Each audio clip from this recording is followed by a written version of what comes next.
So you want to make more birdies on the golf course. I think we all do, but not everyone knows exactly what they should be working on in order to put themselves in positions to make more birdies. So in this video, I'm going to talk a little bit more about what we can do to promote birdies in the golf game, how we can put ourselves in the best position, and more importantly, in my opinion, the right mentality to score well throughout an entire round of golf. And during all of this, we're going to be talking about the best drill that I think you can do in order to dial in the most important part of your game to make birdies. So in this video, I'm going to be doing what's called the 60 to 100 yard eliminator drill. And the point of this drill is we're going to be going through 5 different targets: 60, 70, 80, 90, and 100 yards. And essentially go on your driving range, pick out those yardages, whether you have sticks or whether you have to go out there and manually flag them with a rangefinder, whatever you have to do to get those 5 yardages in, great. Now the goal of the eliminator drill is to go from yardage to yardage while eliminating each yardage in as little strokes as possible.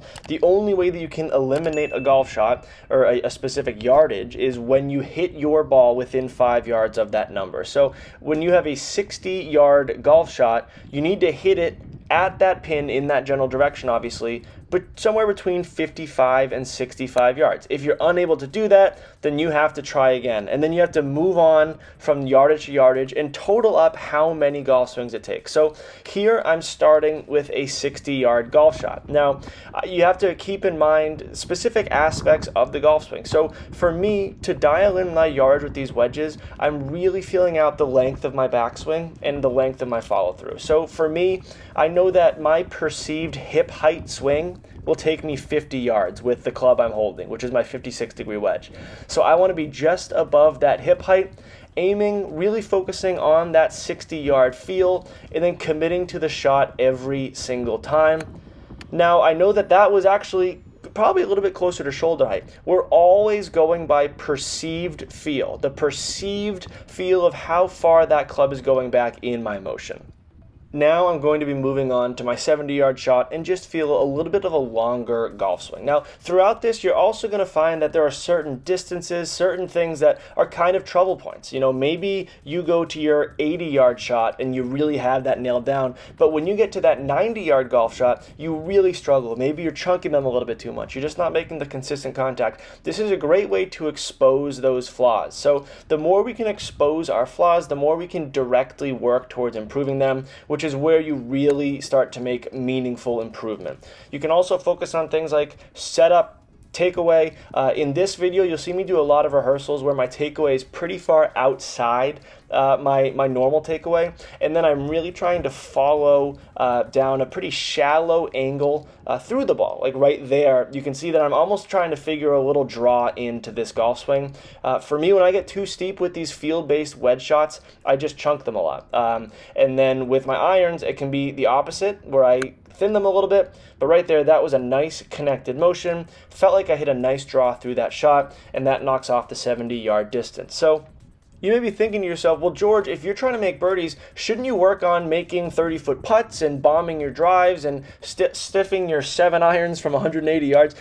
You know, you always can. You want to be able to have those qualities, certainly. But when you think about it, if you're a standard 15 to 20 handicap, which is the majority of golfers in America at least, the amount of birdie opportunities you're going to have in an 18-hole round are pretty slim.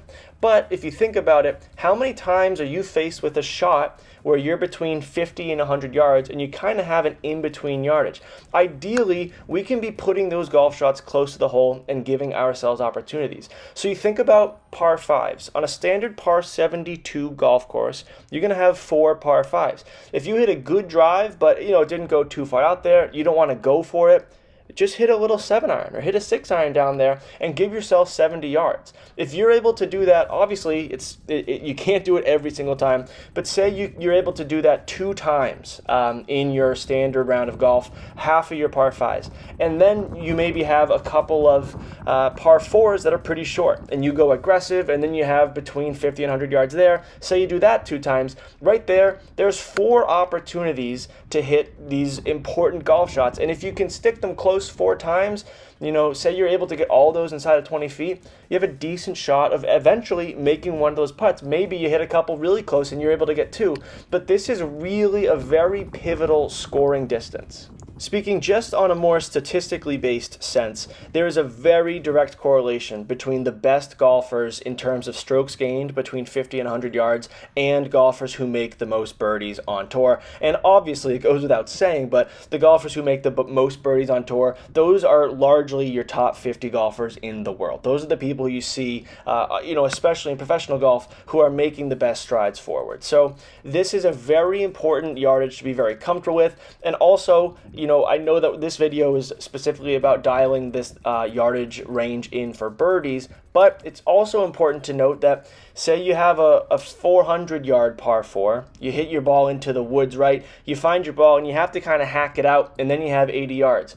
Well, now you're still not out of it to save a par or even just get a simple bogey. So that double bogey avoidance, the ability to keep yourselves in holes, that's what really adds up over time. Birdies are nice, but at the end of the day, most golfers aren't going to go out and make 5 or 6 birdies. It's about how you can avoid bogeys, how you can avoid double bogeys. And this is still a yardage that's very important to have dialed in order to do that.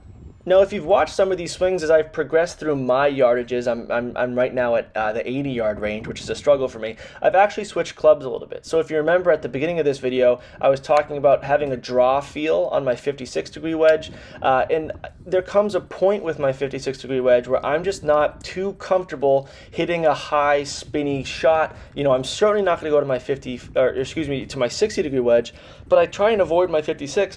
So I actually go all the way down to my 51-degree wedge, and I kind of hit a lower shot. It's not really a knockdown shot, but you just don't get the same high trajectory as you would with another club. But I really, really enjoy that feeling. So with that 80 to 90-yard shot, I actually like to hit a little bit, just taking a little bit off of my 51-degree wedge. So on the course and even in your practice like this, don't be afraid to play around with different clubs. You can go with a 60, a 54. You can even go down to a pitching wedge for some of these if you want. So just be sure to experiment. And another thing you should be sure to do is when you're doing these drills, be sure that you're tracking your progress and having a variety of drills that are involved in your practice. So I use the Core Golf app for this.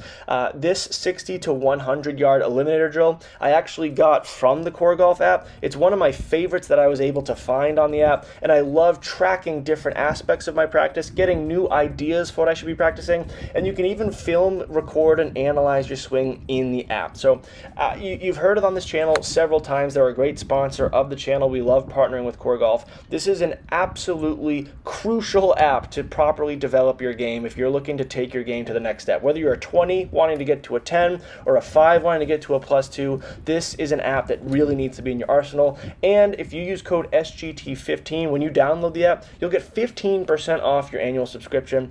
Could not recommend this app anymore. I have loved using it. I know you guys will too. Thank you so much to the Core Golf app for sponsoring this portion of the video. And my final note that I think is quite important to consider, especially when switching between different yardages and different mentalities, different clubs especially, have some grace with yourself. There's a lot of times where, I'll take out my 56 degree and on my 70-yard shot, I chunk 5 shots in a row. Then you try and, play around with a couple of things, and then you're thinning 5 shots in a row. That's just the nature of practicing. These shots are really commonly overlooked from what I see. I can't tell you the amount of people who will play a par 5, they'll go driver 3-wood just to get it down there, and then all of a sudden they have 60 yards left, and they're like, wait a minute, I actually really don't like this yardage. This is not an ideal situation. And 1, you need to have better course management to avoid that kind of spot, but 2, you need to practice these 50 to 100-yard shots. When you're below 50 yards, a lot of it is just very feel-based. Personally, I don't really take out my rangefinder and look at a 30-yard shot because you just feel it out. You look at your landing point. With enough practice, with enough confidence in your short game, you should be able to execute that fairly easily. Certainly with any level of confidence you can. But when you go above that 50-yard range, I like to turn to my clockwork system, as so many other golfers do. Like I was explaining earlier on in the video, when I have a 60-yard golf shot, I can't just turn to a certain club that I know flies 60 yards, I have to turn to not only a specific club, but a specific takeaway length. Like I said, I feel it just above hip height with my 56-degree wedge. When I want to hit a 90-yard golf shot, I feel it just below shoulder height with my 51-degree wedge. So this takes practice. It's something that can't really be done on the course, certainly, and you just need to be able to work through it. If you're able to have some kind of launch monitor, that provides great feedback. But at the end of the day, if you have access to a driving range like this, you can just punch some certain numbers with your rangefinder, put a mental target there, and then play off of that. So if you have any questions or comments, please leave those in the comment section down below. I hope that this helps you make some more birdies in your next round of golf. As always, thank you all very much for watching. Play well, and take care.